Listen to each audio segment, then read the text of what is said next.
The Chargers have maybe their toughest matchup of the year this Sunday night against the 49ers, and I think that offensive coordinator Joe Lombardi has to call maybe his best game ever if the Chargers want to pull off the upset.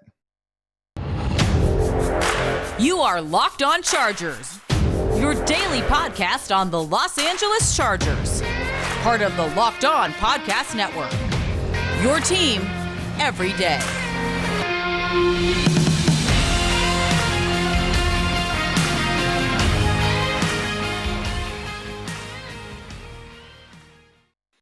What is up, and welcome into the Locked On Chargers podcast. I'm your host, Daniel Wade, joined as always by my co-host, David Drogemeyer, and we've been covering the Chargers together now for 6 seasons, but this is our 5th season as a host of the Locked On Chargers podcast, bringing you your team every day. Thank you guys so much for making us your first listen today, and to make sure you never miss the show, go subscribe to the Locked On Chargers YouTube channel, and also follow the show for free on all platforms wherever you get your podcast from. And David, the Chargers have a huge matchup on Sunday Night Football.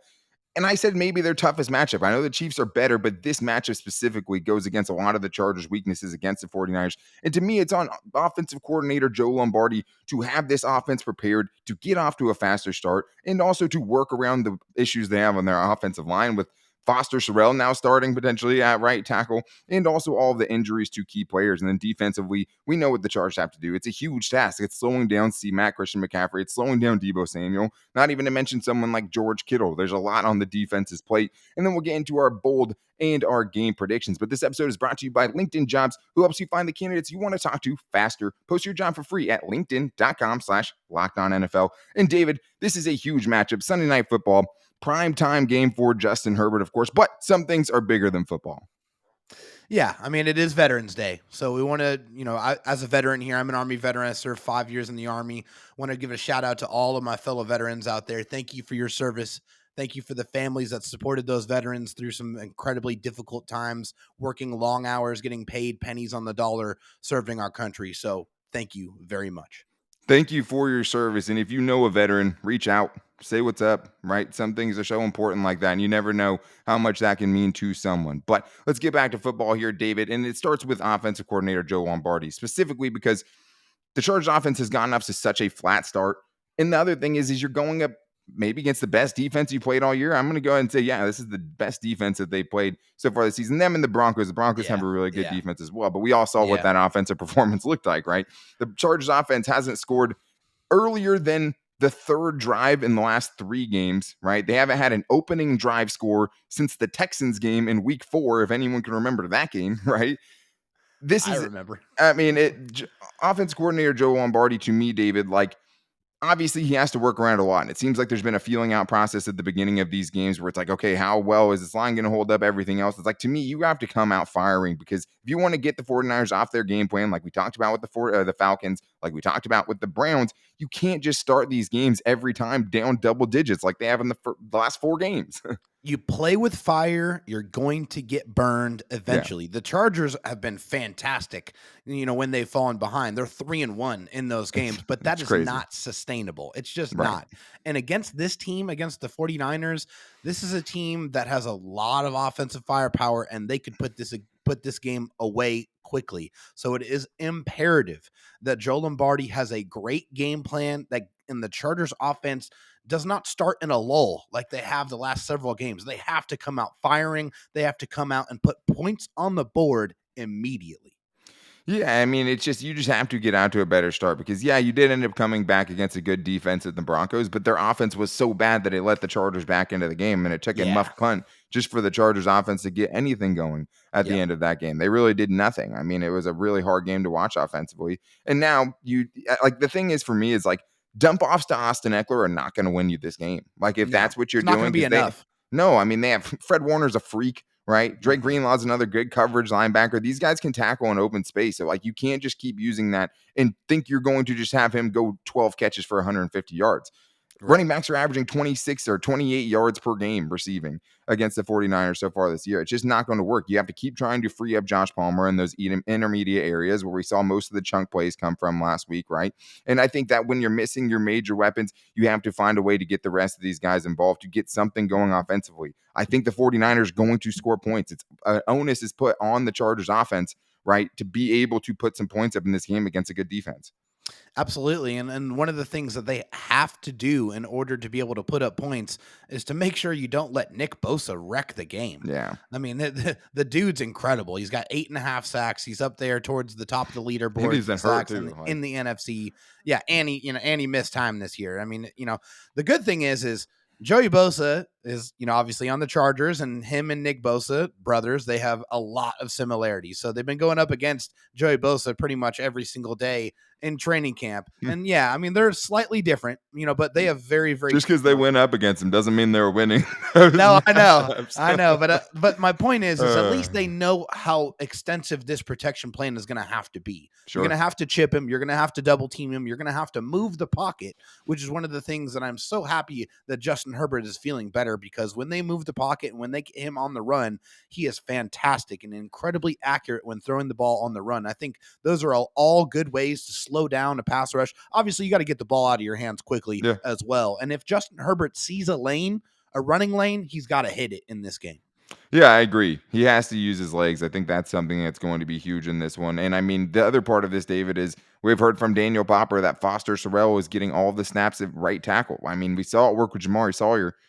It's a little different. I mean, I didn't think I'd be wanting Storm Norton in this game going up against Nick Bosa, but I definitely don't want Foster Sorrell in this game. I mean, a guy who was getting pounded in the preseason, quite frankly, a guy was like, hey, maybe let's see what they have kind of behind their two tackles and Trey Pipkins and Storm Norton, right? Obviously not worried about Rashawn Slater. And he got abused in the preseason. We saw Trey Pipkins last year abused in the preseason, came in the year and actually looked a lot better.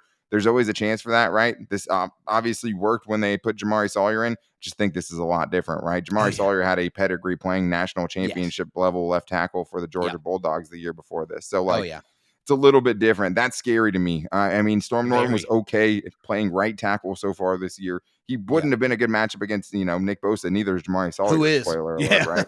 Who is? But this is the thing, David. Like, if pressure takes over this game, it's going to affect Justin Herbert like we've seen it do, right? And he was more injured maybe in those games when it happened. But in the two blowout losses against the Jaguars and the Seahawks, the Chargers gave up an average of 19.5 pressures in those games. Whew. So if that's the case, this game could turn into a blowout. The Chargers offensive line just has to be good enough to let the offense have a chance, really, in my mind, David. Like, just good enough to totally not derail things and maybe, open up some things in the running game. But I'm not my faith in the running game for this one is not very high. But I also just think that we're going to have to just see some Justin Herbert primetime magic, David. Like, it feels like he's going to have a really good game, and you don't want him not to put the team on his back, but it feels like he might have to put the offense on his back in this one if they want to find a way to win. Yeah, I mean, Justin Herbert's going to have to be big. He's going to have to come out, and he's going to have to probably throw for 300 plus in this one. And it's going to be tough. It's going to be tough because, you got Josh Palmer as your wide receiver one who, who showed out last week, but he's going up against the 49ers defense now. Yeah. So this is a little bit different than, the backup, defensive backs of the Atlanta Falcons. So this is another real true test here. But I did, you said something about running the football. When they do run the football, I want them to do that with Austin Eckler behind Corey Linsley. And here's the reason why. When they run up the middle to the right, that's in between Corey Linsley and Zion Johnson. Austin Eckler is 14 carries, 143 yards. That's 10.2 yards per carry. 2 touchdowns and 5 first downs. That's an insane number. That is crazy. Yeah. So, and we know this. We know Corey Linsley is a mauler in the running game. We need to use that, and I think they need to use some of that smash mouth football, running it up the middle behind Corey Linsley and Zion Johnson, and also more attempts for Isaiah Spiller. Mix it in. Yeah. He's one of your better in between the tackles runners. Those two guys need to get some carries in this game.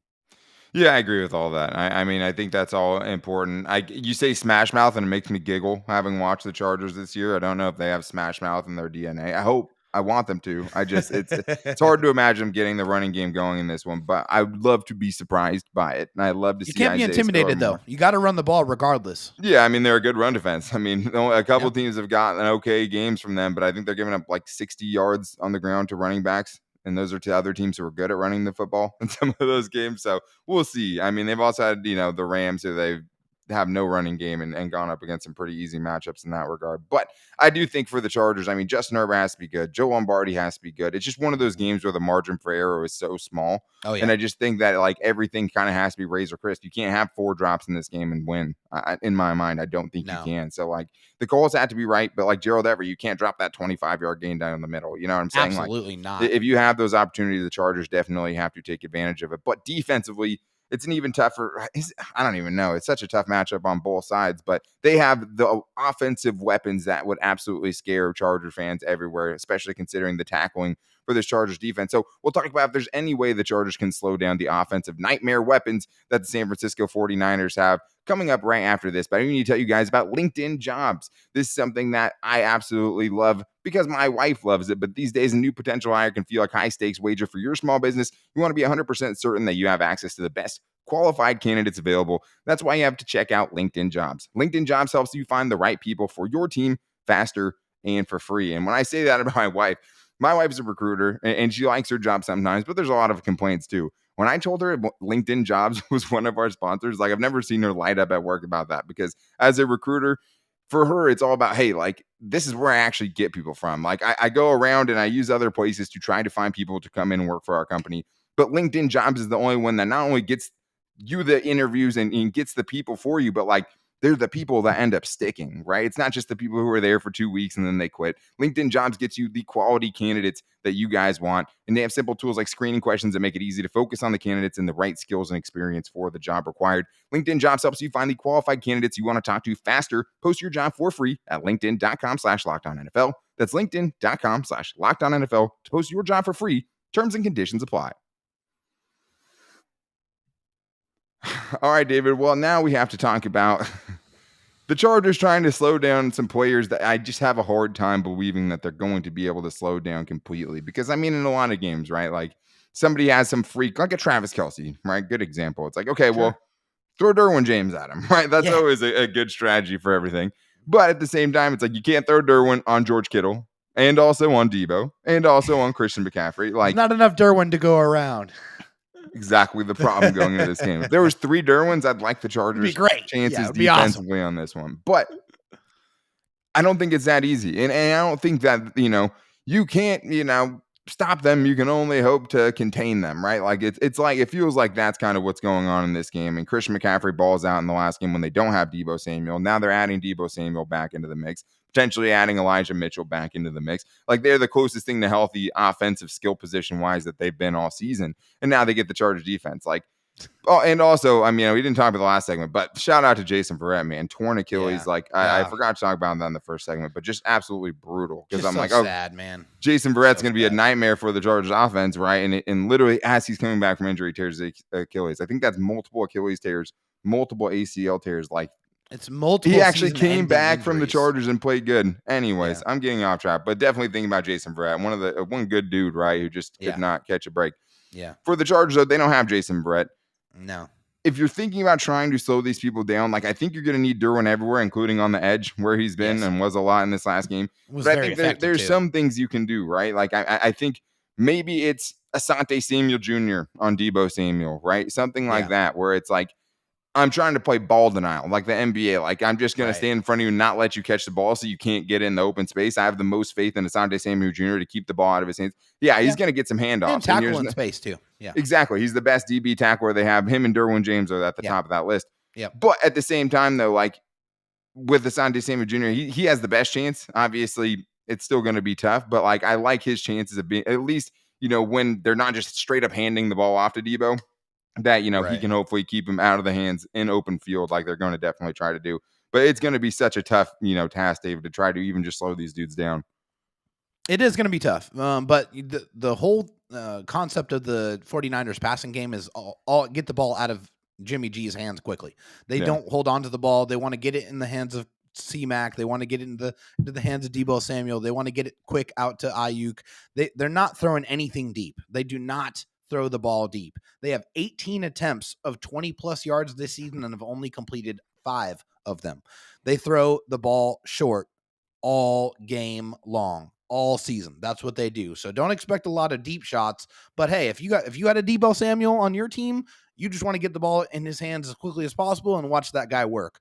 But I repeat again, the Chargers must not be intimidated going up against this offense. They cannot sit here and just say, oh, it's George Kittle, it's Deebo, it's Christian McCaffrey. Oh, no, what am I going to do? No, they can't have that attitude. They have to come in here and expect to win. Okay, I understand what is in front of them, but they can't just sit here and say, oh, it's the 49ers. I'm just going to roll over. No.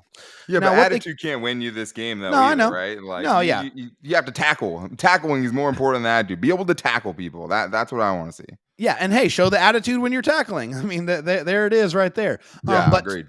When you're doing that, it's all about stopping the run on the early downs. Like you have to stop the run on the early downs in this game. And I know the Chargers haven't shown at any point this season that they can stop the run, really at any point. So, but they have to. They really have to do it in this game. You really want to put the ball in Jimmy Garoppolo's hands as much as possible and let him try to beat you. And when you do get in those advantageous positions, attack the right tackle, Mike McGlinchey. Mike McGlinchey has given up 5 sacks this season, and 2 of them came in the last game against the Kansas City. Well, not the last game, but against the Kansas City Chiefs. So, that's one of the, obviously on the left side, you're not going to do much there. I mean, that's Trent Williams, one of the best left tackles in the league, one of the best tackles, period, probably in NFL history, if we want to be honest here. But Mike McGlinchey is a lot more susceptible to the pass rush. Attack him and get after him.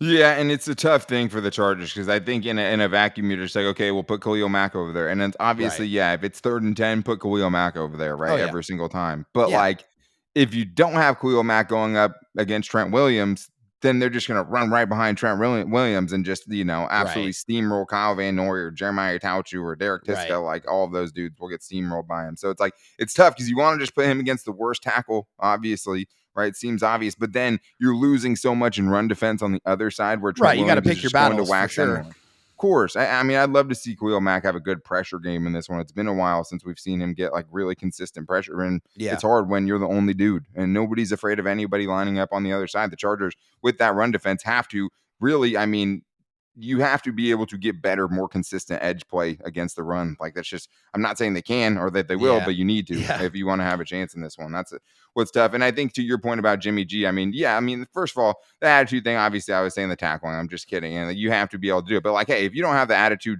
to go out and fight every game, then you shouldn't be on an NFL roster, right? That part should be a given every single week. But and maybe it isn't always, right? And that is a real thing. But with the Jimmy G thing, making Jimmy G melt down is a thing. I mean, he's at an interception or 2 interceptions in 3 games, right? And he has 4 interceptions, 2 in one game, 1 of each of the other games. And they lost every one of those games. When Jimmy G has thrown an interception, the 49ers lose. So, I mean, if you can pick him off, if you can make him melt down, I mean, you're going to give yourself a chance. But let's talk about one other thing real quick, Dave, and that is the defensive line, because I think we know with the new defensive line, minus Austin Johnson, and now minus Jerry Tillery, the new defensive line with a Tito, with Christian Covington, Morgan Fox, Sebastian Joseph Day, all those guys, and Braden Fehoko have to all step up. But that was really weird, David, about Jerry Tillery. At this time, missing practice for personal reasons, getting hurt lifting last week. It was a really weird sequence because they've been all about this dude, and they wouldn't even cut his snaps until this year. And now all of a sudden, in the middle of the season, he's just gone.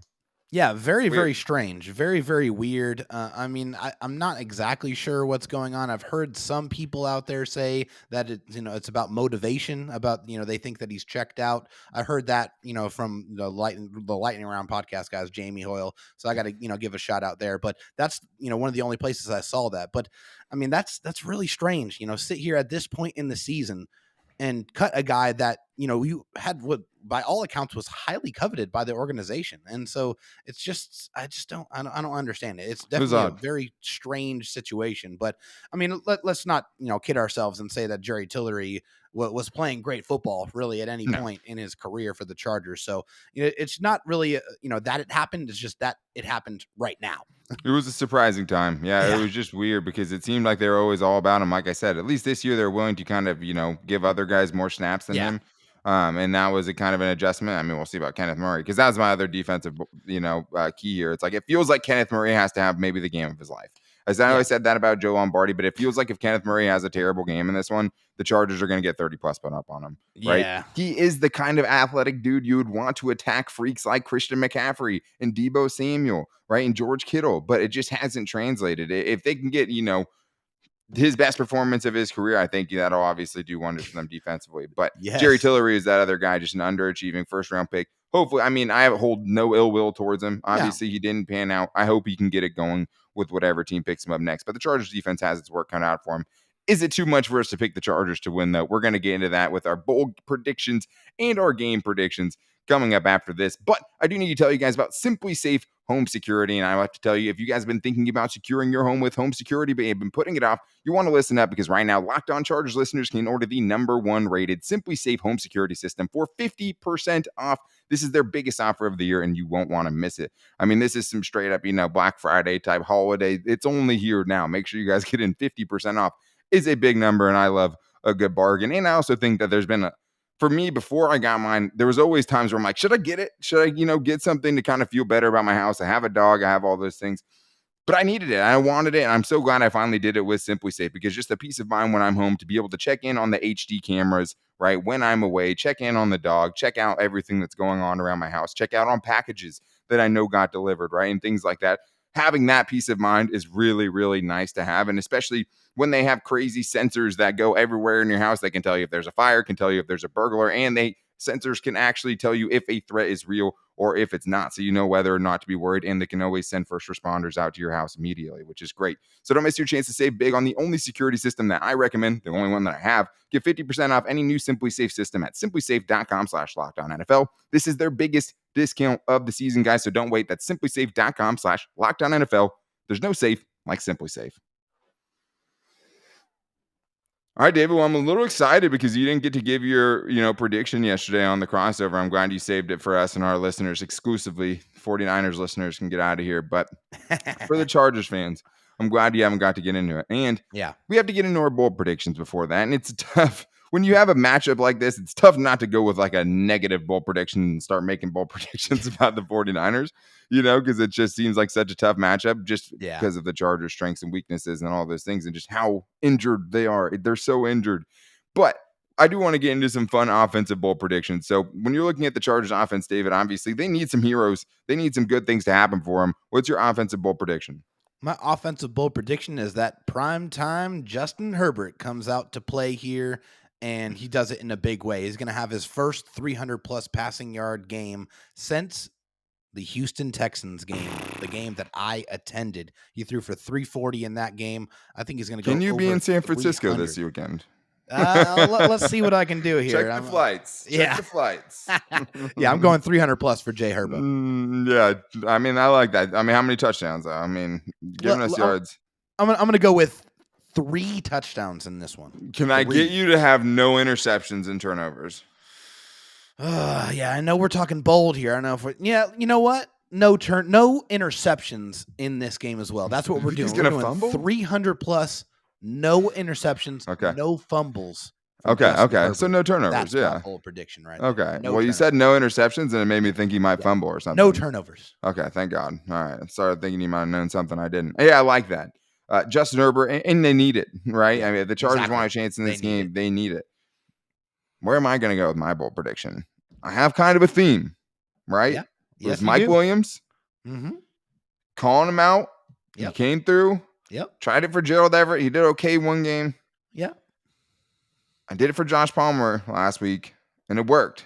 It did. Right? So now I have to go with it again. I'm going Josh Palmer in this game. He showed last week that at least for a stretch, he can be a team's primary receiver, right? Yep. And I think the Chargers need him to be exactly that, because when I look at where the easy matchups are, there are none against this 49ers defense, but I do think there are opportunities to be had against these 49ers cornerbacks, right? Missing Emmanuel Mosley, who's on injured reserve, with a banged up Jimmy Ward in the slot. He's going to get some Josh Palmer in the slot, and I like that matchup for Josh Palmer. He's given up 10 receptions on 10 targets. Jimmy Ward has. So, and he's only played 2 games this year, and he has a club. And of those, 2 of those went for touchdowns. So that's a great matchup. And if it's Josh Palmer on Jimmy Ward, I'm taking that every time. When Josh Palmer is the only guy they can have play outside right now, or they feel comfortable with outside, other than Jason Moore, which makes you feel nothing. Yeah. But when they got those big plays last week, they had Josh Palmer in the slot on that big play to set up that game-winning field goal. He was not outside. He was in the slot. He got a good matchup. He had a great, nasty, disgusting release, and he ended up making the big play for the Chargers and, had a couple. Very familiar to Keenan Allen. Well, no, that was the release. Yeah. On the release. Yeah, for sure. I thought you were talking about it was really similar to T. Billy 2020, Justin Herbert's first season when they remember that. Like I remember that. Definitely. 20-17 both years. I mean, that was weird how that happened. Yeah, very weird how that happened. But yeah, I'm going Josh Palmer. I mean, I think I like it. He looked really healthy, and that's the most convincing thing to me last week. So I'm going to ride it again. I'm 3 out of 4 for Mike Williams. I'm 1 for 1 with Josh Palmer. So let's see if we can keep it going. Well, give me the digits though. What are we talking 7 catches. Here? Oh yeah, I mean the best part: 7 catches, 95 yards, 2 touchdowns. I think he has 2 touchdowns. There we go. 2 of those touchdowns from Jay Herbo going to Josh Palmer there. Yeah, exactly. But how many more touchdowns will they have besides that? Let's get to our defensive bowl predictions, Dave. Where are you going? Yeah, this one I wanted to go a little bit obscure, a little bit out of the normal limelight. It's hard to keep switching stuff up, of course. Yeah, and hey, it's always attractive to go just Derwin James and go Asante Sam. You want to go with the big names, but I'm going with Morgan Fox in this game. I think as an interior pass rusher, he's been one of the more successful at that for the Chargers, and I think he's going to have a sneaky good game to the tune of 1.5 sacks. In this football game, I like Morgan Fox. Yeah, and it does feel like you have to temper your expectations a little bit for the Chargers defense because it's like, I mean, what is bold for them in this game? Yeah. Right? Obviously, turnovers, that would be great. Yeah. Asante Samuel Jr., I'd love for him to have, it feels like he was close a lot and then just didn't get targeted at all. He only got targeted twice last week. I mean, it'd be nice to see him come up with a pick because he's dangerous with the ball in his hands too. Yes. My bold prediction this week is that the Chargers will give up less than 250 yards rushing to the San Francisco 49ers. That is my bold prediction, and I'm sticking by it. Yes, it is. I don't think they'll do it. I think the Chargers defense can hold them under 250. I'm not bold enough to say under 200. How many 40-plus yard rushes are we talking here? 240. I think they'll have less than 240-plus yard rushes in this game. I'll add on to it. I mean, it's just... It's hard. I mean, if I was going a Charger, I would go Derwin just because it's like I think they need him everywhere, right? He's going to be on the edge. Superman. He's going to be on the back. He's going to be covering all the best players who are getting the targets, right? Yeah. And I think if I'm going Derwin, I think he could have the trifecta in this one. I think he could get a sack. I think he could get a forced fumble, and I think he could get a pick all in this one game. It seems like he's overdue for a pick too. So if I was going that way, I would go Derwin because they need it, right? I mean, or Khalil Mack, they need one of some stars to step up and the supporting they got to show really out. Come through. Yeah, 100%. But now it's time for the really, really tough part, making the prediction on this game. I'll go first. I don't like this game. I didn't like last week's game against the Falcons, but I think the biggest difference is the Falcons had one of the worst defenses in the league, and the 49ers have one of the best defenses in the league, and they have a much better offense than the Falcons had. And we saw what that looked like with the Chargers injuries. You don't get Keenan Allen back. You're losing even more than you lost last week. You've lost Austin Johnson for the season. Trey Pipkins is not going to play in this game. You're going to have a rookie, basically an undrafted free agent playing right tackle for you starting this game, not the guy who was playing national championship left tackle last year for Georgia. It feels like the Chargers might be getting a little too cute there, honestly, in my opinion. But I don't have faith that the offense is going to get off to a quick start, and I just feel like this is a team you can't get behind. I don't like the Chargers' chances in this one. I know a lot of people are going to be mad at this, but beat this good team. This is a really good team they're going up against now, who's really hitting their stride and has Christian McCaffrey now. I'm going Chargers 17, 49ers 27. I have the Chargers with a 10-point loss to the 49ers. And the line right now, BetOnline, around 7. And that's a big number in the NFL. I need to see them do it against a good defense, right? Because the only good defense they played this year was really, really tough to watch. David, you are Chargers fans' only hope. It's so tough. What are you going with? It is. It's incredibly difficult. I mean, and yes, on paper, this is a game that looks like a nightmare for the Chargers on both sides. On offense, it's like, what are you going to do? I mean, really, you're going up against that defense. And going up against monsters. On defense, the same thing. It's like, who do you try to stop? Who do you try to take away? There's just so many different places that you can go. However, the Chargers every single year seem to come out and win a game that everyone thinks they are going to lose. And I think that this one is going to be the game where the Chargers show up and win when they should not, or when Wow. everyone is counting them out. That is why I have it a very close game, but I have the Chargers winning 24-21. Wow. Yeah, low scoring game. I mean, I think with how much the 49ers would like to run, I think that, that it could be a quick game. Like there could be less possessions overall in this Yeah, game. I love that. And I mean, I think obviously you must just have like a gut feeling about it too, I because like do. I sometimes do have that's a how gut it goes. feeling. Yeah. Yeah. And like you're right. I mean, last year the Bengals, I didn't think they were going to win that game. They Yep. smoked them, right? Yep. The Browns probably should have lost that game, but Justin Herbert throws for 209 yards in the fourth quarter and they somehow find a way to win. Yep. Every once in a while they have a game like this where no one thinks they can win. No one should think they should win, right? And then they find a way to do it. We've seen much worse Chargers teams beat better teams than this year's 49ers team. So yeah. it can absolutely happen. I hope it does happen. I picked them to lose last week. Hopefully they prove me wrong again and we can be back here on Sunday Night Football at like 9:30 p.m. Pacific time, 10 o'clock, doing our postcast, our post-game live show. But to make sure you guys are here to see it, make sure you guys are subscribing to the Locked On Chargers YouTube channel and also finding the show for free on all platforms wherever you get your podcast from. For those post games, we usually go live on YouTube first, then we put out the podcast, but you can still find it Apple Podcasts, Spotify, wherever. It pretty much, pretty soon after the game, no matter what. So make sure you guys are back here with us then. Hopefully the Chargers can pull off a wild upset on Sunday Night Football. I mean, it would be the best if they could find a way to do it because nobody thinks it's going to happen except for David. David is calling it right now. David is calling his shot. But we will be back with you guys on Sunday night after the game. And also, you can find the show always on our social media. You can find me on Twitter at DanTalkSports and David Drogemeyer on Twitter at DroTalkSD. You can also find the show's page at Locked On LAC. We are also on Instagram at Locked On Chargers. You can also find us on our Locked On Chargers Facebook page. If you guys want to call in with your questions after the game or to get on the next Chargers mailbag, make sure you're calling into 323-524-7924. But thank you guys again for making us your first listen today. If you guys need a second listen, make sure to check out Locked On Sports Today. The biggest stories of the day, plus instant reactions, big game recaps, and the take of the day. Available on the Odyssey app, YouTube, and wherever you get your podcasts from. But we will be back here with you guys, hopefully with happy faces on Sunday night after the game. But until then, guys, take it easy and go Bolts.